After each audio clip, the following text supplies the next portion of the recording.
This is the first time I've ever given a presentation via the internet, so that's exciting for me. I also am excited to be there in Terre. I have a special affinity, as the introduction indicated.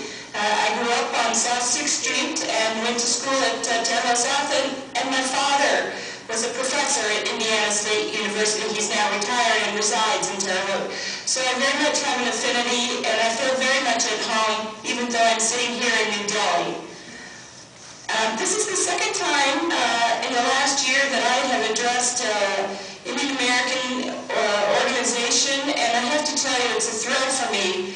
I learned so much from interacting with you all. You bring special skills and insights to my work, and I hope very much that this morning we'll have a chance to interact with questions, and I can learn something as well from you. This morning I thought I would try to do 4 things rather quickly. I wanted to start and explain a little bit about USAID India, the program here and how it has evolved over the years. Secondly, I'd like to talk a little bit about the US-India relationship, particularly with regard to development and how that's evolved over the last year or so more recently. And then talk a little bit about President Obama's priorities for development and the role of Dr. Rajiv Shah, the highest-ranking Indian American in the Obama administration and the administrator of USAID. And I thought I would end with a few thoughts about how to get involved with USAID or with development in India. And then after that, I thought I'd take some questions and answers.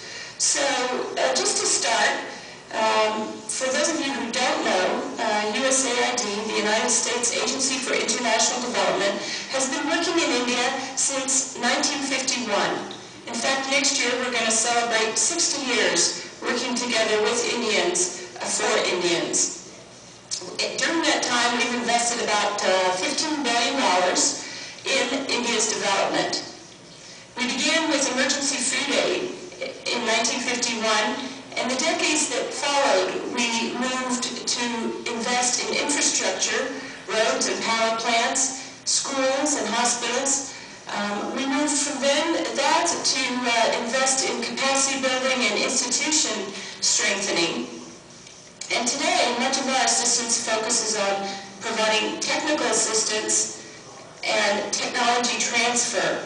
And we do that through a number of partnerships that I can talk about in a minute.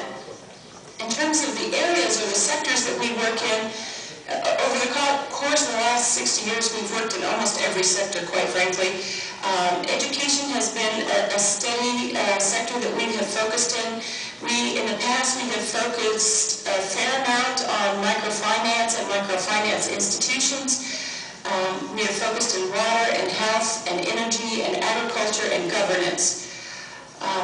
What's happened over the years is that the growing population and the demands that that population puts on India's natural resources, it's created enormous pressures.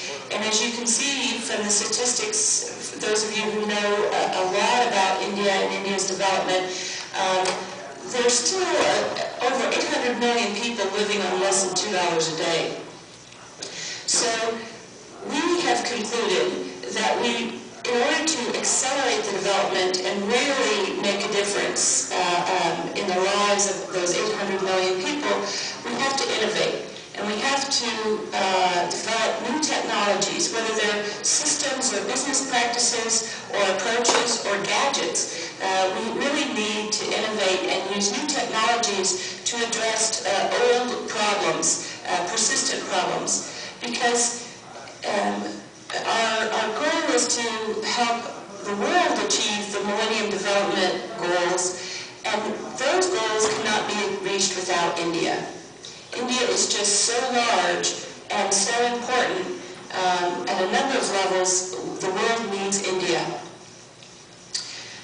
Just turning briefly to the relationship with the U.S. relationship with India, for those that follow it closely, you'll know that last June, Secretary Clinton, with her counterpart, Minister Krishna, introduced the strategic dialogue The strategic dialogue has 5 pillars and something like 18 to 20 different working groups that span almost every area that you can think of, from counterterrorism and space, defense, development, health, education, trade.